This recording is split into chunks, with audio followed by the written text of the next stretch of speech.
নমস্কার, আগমনীর ক্লাসরুমে আপনাদের স্বাগত জানাই। তো আগে ওয়াটার রিসোর্সের ক্লাসিফিকেশন বলেছি, তারপরে ওয়াটার রিসোর্সের ব্যবহার সম্বন্ধে বলেছি যে কিভাবে আমরা আমাদের এই সম্পদকে ব্যবহার করা দরকার।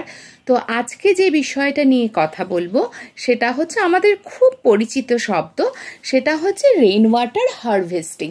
তো আমরা সবাই এক কথায় জানি রেইন ওয়াটার হারভেস্টিং হচ্ছে বৃষ্টির জল ধরে রাখা।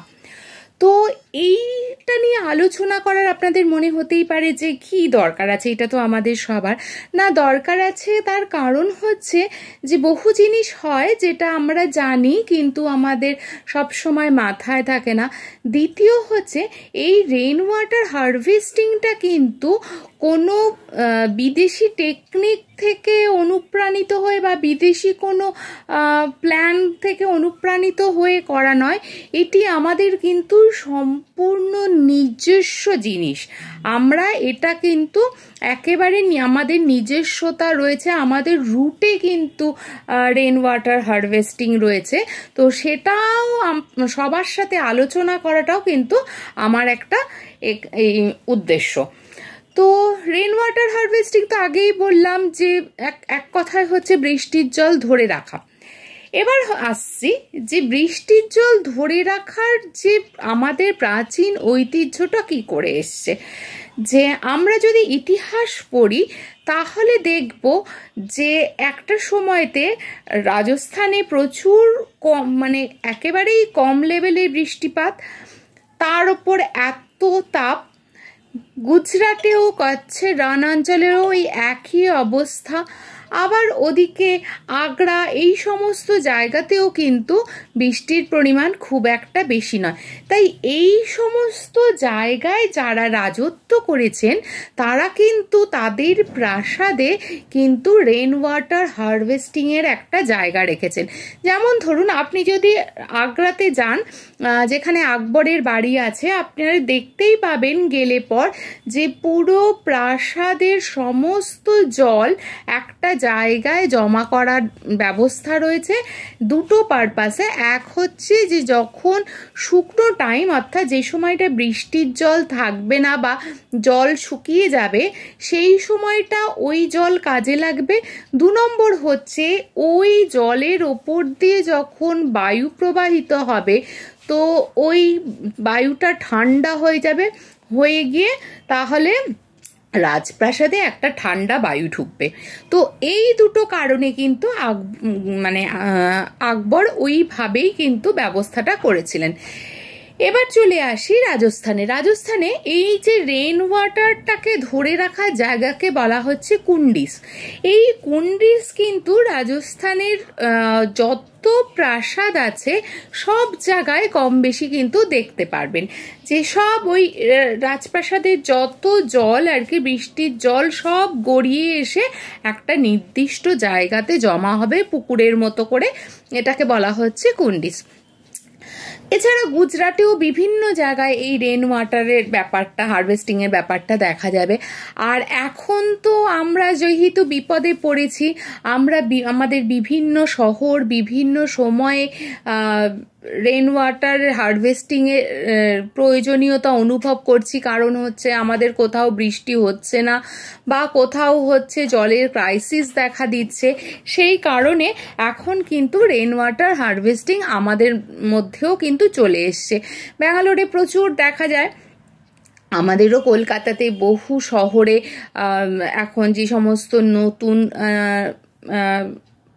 রেসিডেন্সিয়াল কাজকর্মগুলো যেসব জায়গাতে হচ্ছে সেই সব জায়গায় দেখা যাচ্ছে রেইন ওয়াটার হারভেস্টিংয়ের কিন্তু একটা ব্যবস্থা রয়েছে। হ্যাঁ, তো সুতরাং রেইন ওয়াটার হারভেস্টিংয়ের কিন্তু একটা খুব গুরুত্বপূর্ণ বিষয় এবং এই বিষয়টা কিন্তু আমাদের একেবারে রন্ধ্রে রন্ধ্রে রয়েছে, কারণ এটা আমাদের ভারতের একটি ঐতিহ্য। তো এবার চলে আসি যে তাহলে এবার কি আমাদের সকলকে খরচা করে বাড়ির ওপর রেইন ওয়াটার হারভেস্টিংয়ের ব্যবস্থা করতে হবে? না, সেটা আমি বলছি না যে আপনি কিছু ইনভেস্ট করে করুন। সেটা যদি আপনি করেন তাহলে তো খুব ভালো কথা, তাহলে তো তার তুলনা হয় না। কিন্তু সেটা যদি না হয়, অ্যাটলিস্ট যখনই বৃষ্টি হবে বেশ কয়েকটা গামলা বালতি এগুলো ভরে নিন। তাহলে যেটা হবে যে হাত পা ধোয়া বা ধরুন কোনো টুকটাক কিছু ধোয়াধুয়ি, এই সমস্ত কাজগুলো কিন্তু ওগুলো দিয়ে সম্পন্ন করা যাবে।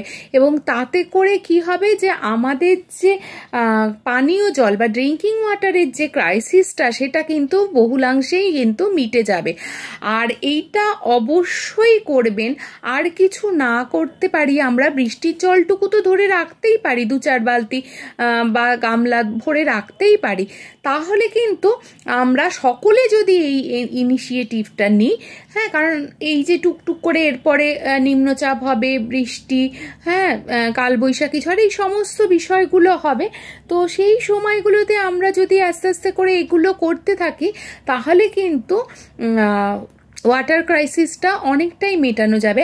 আর একটা জিনিস অবশ্যই করবেন, যতটা কম সম্ভব সিমেন্টিং করবেন। অর্থাৎ ধরুন আপনার বাড়ির উঠোনটা পুরোটা আপনি সিমেন্ট দিয়ে বাঁধিয়ে দিলেন, সেটা না করারই চেষ্টা করবেন। যতটা সম্ভব একটু খোলা মাটি রাখবেন, কারণ খোলা মাটির মধ্যে দিয়েই কিন্তু বৃষ্টির জলটা মাটির নিচে যায়।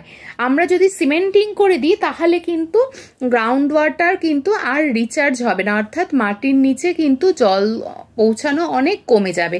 তাহলে সেক্ষেত্রেও কিন্তু আমাদের ওয়াটার রিসোর্সের ক্রাইসিসটা থেকেই যাবে। তাই আমরা বড় কিছু না করতে পারি, অন্তত আমরা নিজেদের স্বার্থে এই ছোট ছোট কাজগুলো, যেমন বেশি অপ্রয়োজনে সিমেন্টিং না করা বা বৃষ্টির জল বালতি গামলা করে ধরে রাখা, এগুলো কিন্তু আমরা করতেই পারি। তো কারণ আমাদের মাথায় রাখতে হবে যে বিন্দু বিন্দু করেই কিন্তু সিন্ধু হয়। তাহলে আমরা যদি এখন থেকে এইভাবে জলের সমস্যাটা মেটানোর চেষ্টা করি, তাহলে নিশ্চয়ই কিছু বছরের মধ্যে আমরা একটা বেটার জায়গায় যেতে পারবো এবং সাস্টেনেবিলিটি আশা করতে পারবো। তাই প্লিজ চলুন একটু সচেতন হয়ে আমরা এই বার্তাগুলো গরমকাল আসার আগেই সবার মধ্যে ছড়িয়ে দিই, যাতে সেটা পরবর্তীকালে আমাদের জন্য খুব লাভজনক বিষয় হয়ে যায়।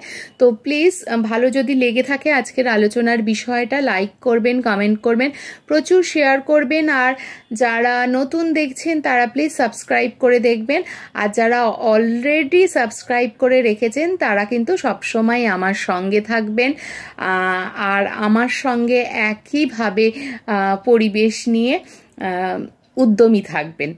ভালো থাকুন, সুস্থ থাকুন, সচেতন থাকুন। আজকের জন্য এটুকুই।